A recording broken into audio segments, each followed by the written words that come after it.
Good morning. I had to come on and try to get in a little quick 15 minutes of faith because sometimes after I'm reading my word, it's such revelation that I have to come when it's just fresh on my heart and on my mind. So this morning, I was reading in Genesis. I started, I think, at 40.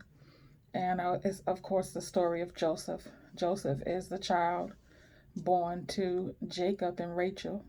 He is the child that Jacob loved the most because I remember I've told you about the story of Jacob marrying two sisters. One he loved and the other he didn't. And they both had children from him, and those children became the 12 tribes of Israel. So the son Joseph was the firstborn to Rachel, which is the sister that he loved. She ended up having another child named Benjamin, and she died giving birth to that child. So Joseph was the 11th born child, son of Jacob and Rachel. And so the father loved him a little bit more because the love that he had for the mother resonated with him so much that he kind of showed favoritism for his son Joseph. Well, the brothers were all related by blood, but not all of them didn't come from the same parents, right?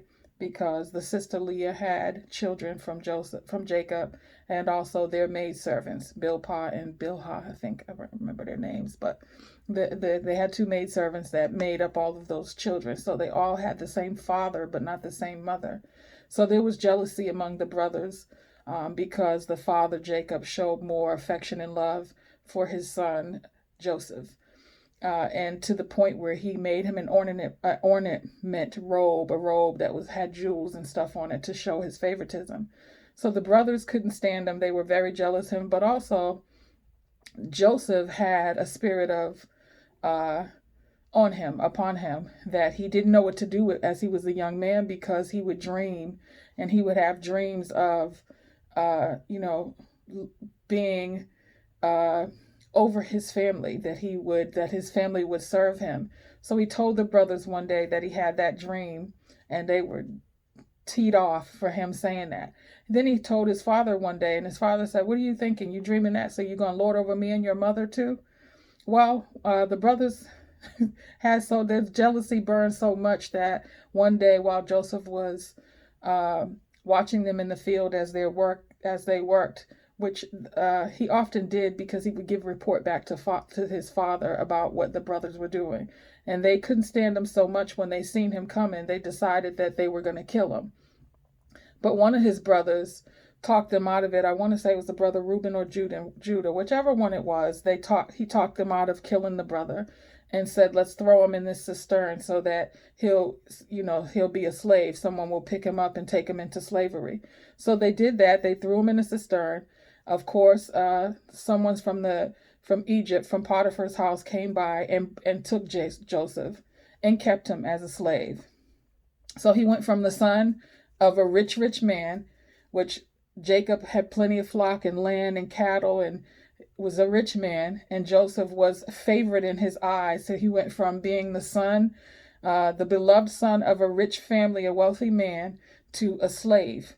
But it's something interesting that I want to point out during this time of reading. I didn't bring my Bible in today because I just had to kind of get this out. During this time, as Joseph was thrown into slavery, the word reads and says, "And God was with him." Okay, so when you're the reader, you listening to that and you're like, God was with him, and they just took him and threw him into slavery. So they take him, they put him into slavery, and he finds favor with the eyes of the person who's the slave master, right? So the slave master decides, "I'm going to put you in my house and over my house," because he could see the hand of God on Joseph. And isn't that funny how other people who can see the hand of God in your life, even when you can't see it, when it's not evident, other people are always able to see the blessing on your life. And that's why you have to be careful, because some people see that blessing and they may recognize it and realize it far before you do. And you've heard me say before that people will pimp those gifts that they see in you, especially if they see it before you do. So in any event, he found favor in the eyes of the slave owner, and he brought him into the house and put him over all his house, because everything that Joseph touched was blessed. Brought him in the house, things were well. So Then the wife took her eyes and put it on Joseph. She liked him and was trying to seduce him. But because of the integrity in him, he refused, he refused, he refused. So one day he came in and he refused, and she grabbed a hold of him. And when she grabbed a hold of him, he ran away from her and she got stuck with his jacket. So to keep him from telling her husband before she did, she called her husband's servants and her husband and said, look, I have his jacket. Look at what he did to me. He was trying to seduce me and trying to rape and have his way with me. And I grabbed a hold of his jacket. And when I screamed, he ran, and I have his jacket. Of course, the husband finds out and gets infuriated and throws Joseph into jail. And again, as you read the word, it says, and God was with him. So, for a reader, you like, okay, he got thrown into slavery from the life of being a wealthy, rich young boy of a father who's wealthy, and he got thrown into slavery and God was with him. And then he goes from a slave to a convict and God was with him. You see, but I think the text is trying to show us something. It was really trying to show us that even at times of our trouble, God is with us. God is with us more, and we have to remember it more in times of trouble, right? Because it's real easy. You see people all the time when a blessing happens, something great happens, and they say, I thank God, God was with me. But guess what? He was with you all the time. And so anyways, he goes and he gets thrown into jail. And the word says in that segment, and God was with him. In jail, there's a cupbearer and a baker. They are also prisoners in this jail. Jacob goes to prison and finds favor with the guard. The guard puts him over some things because, again, when the Lord has his hand upon you, people can see it. And wherever you go, blessings follow you and they go before you. So he gets to the prison, the same thing. He gets some charge. So these two men, the baker and the cupbearer, they have dreams. And they said, we have dreams on the same night and we don't know what it is. But Joseph was a dreamer. Remember, he was dreaming enough that his brothers were angry with his dreams. So he dreams, they dream, and they tell Joseph the dream, and he interprets it, and it comes to pass. One was restored to his position, the other was killed. So Joseph says to him, the one who was restored, he said, remember me, don't forget me. The man goes back to his position. He never thinks of Joseph again, never remembers him. But 2 years later, the Pharaoh has a dream, and no one can interpret it. He dreams that he's seen seven fat cows that looked good and that were great. And then he's seen 7 skinny cows and they ate up the fat cows. Then he's seen 7 voluptuous heads of grain, and then 7 horrible that soaked up the bad heads of grain. And so he said, who could interpret this? He's seen for all these different people, magicians and the people who could interpret dreams, and no one could interpret it. Then the man remembered him. The cupbearer said, oh, when I was in prison, this man Joseph, he is a Hebrew. He interpreted my dreams. So he goes and gets Joseph. Joseph goes and listens to the Pharaoh's dreams and interprets them and tells him that dream is one and the same. It means you're going to have 7 years that is going to be abundance, 7 years of abundance, and then it will be followed by 7 years of famine. So what you have to do is in that 7 years of abundance, you have to store up, because the rainy day will come and there will be a famine. And if we store up properly, we will have what we need in the time of trouble. Okay, the interesting thing is my husband always says that my dad always told me, you got to put away for a rainy day. Good principle. So the Pharaoh says, who do you think we can find to do something like that? You know what, Joseph, since the hand of God is on you, won't you do it? Okay, so here we go. We're going to backtrack a little bit. So he goes from the son of a rich man, the beloved son of a rich man, to a slave, to a prisoner. And now Pharaoh gives him his signet ring and makes him prime minister over all of Egypt. So you go from the son of a rich man to a slave to a convict and now to prime minister. But guess what?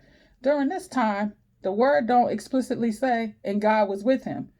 So it identifies God was with him when he got thrown into slavery. It identified that God was with him when he got thrown into prison. But now we get over here when he's now a prime minister, and it don't say God was with him. You know why? It was evident. It was evident that God was with him. God gave him, the Pharaoh gave him a wife. And when he had sons by this wife, two names that really stand out for me. The first son's name was Manasseh. And he named him that because he said, God has made me forget all my troubles. Imagine that God would bless you so much that you can't even remember that you were thrown into slavery, that you were a convict, thrown into jail, falsely accused. And the second son's name was Ephraim. And he said, I named him Ephraim because God has made me fruitful in my land of suffering. So I just had to come on to say, it's times when we're in our land of suffering. A friend told me once before, she said, I was telling her what I was going through, just going into a new position, a new role, whatever was going on with me. I was telling her it's such a struggle for me. And she said, you know what? You're in the wilderness. Don't grumble. Don't grumble, because we remember the children of Israel stayed in the wilderness for 40 years for all of their whining and grumbling. In your wilderness, that's where God builds you up at. That's where you have to remember that God is with you. That's where you have to remember that his hand is upon you, because it's real easy to remember it when things are well. But you have to, just like in James 1, he says that we know that God is with us in our time of trouble. And we have to remember that. Don't wait to remember that God is with you when things are well, because he's doing his best work in the dark areas of your life. When things are most troublesome, read your Bible more, pray more, be more quiet and silent, and wait and watch, because the time will come around where you will go from slave to prisoner to prime minister. Whatever it is God has ordained and assigned for your life, you will get there. And by the time Joseph got to the place where he was prime minister, he was humble enough. But guess what the final thing is, though? When the famine finally happened, there was a famine in all the land of Egypt, all across the country. There was a famine, and everyone had to come to Egypt to get food, because they were the only ones who were stored up, because Joseph interpreted those dreams. And guess who showed up? His brothers. Father sent them there. Go to Egypt. I hear there's a man there. He is Pharaoh's top official. He's the prime minister there, and I hear they have food. This rich man who had everything and lost his beloved son is now stuck in the famine with everyone else, and that need came. And that itch came, and Joseph was there to scratch it for his brothers. Originally, when he seen them, it was hurt and pain and anger. And of course, he probably wanted revenge. But if you read the text, it shows how Joseph broke down and cried. First, he took their baby brother Benjamin, and told them, go back and tell your father, which is his father, but they don't know him. They didn't recognize him. He said, go back and tell your father that I'll keep his son. They went back and told the father. The father really got stressed out, because Benjamin, remember, is the brother who was born to the woman he loved, Rachel, and those were the only two sons. And he had already believed for years that his one son was dead, and now this other baby son, the only thing that connects him to Rachel, is now over in another land with that man threatening to keep him. But he had grace in his heart and mercy, and he finally revealed himself to his brothers, and guess what? Saved his family, and they served him in that capacity, because he was there to be a hand and serve them. God put him in position, but he went through the ringer first, dragged him through the mud first, from the son of a rich, wealthy man, a beloved son, to slavery, to convict and prisoner, to prime minister. That's something to think about. And I want you to remember that God will make you forget your troubles. If you're going through something right now, and you know that you have a desire in your heart, or something you're trying to get to, something you're aspiring to be, something you're trying to get over, something you're trying to get past, know that God is with you in time of trouble. That in your time of misery and your time of suffering, God's hand is upon you. His hand never leaves you. And make sure you remember his hand upon you when you see the blessing. After the process is over, when you see that blessing manifest, remember that God will bless you in your land of trouble. He will bless you in your place of trouble. He will make you forget all your troubles, from the blessing that he will put upon you after that time has come. So I just had to come on and talk about that, because I know that I've been many times in the valley, in the valley, in the valley, in the valley, and not being able to see the hand of God, and then come out of it and just be blessed beyond what I could have imagined. So I've learned to trust God in the valley. I really have. And I want you to trust God in the valley, because he will make you forget all your troubles. It's my 15 minutes of faith.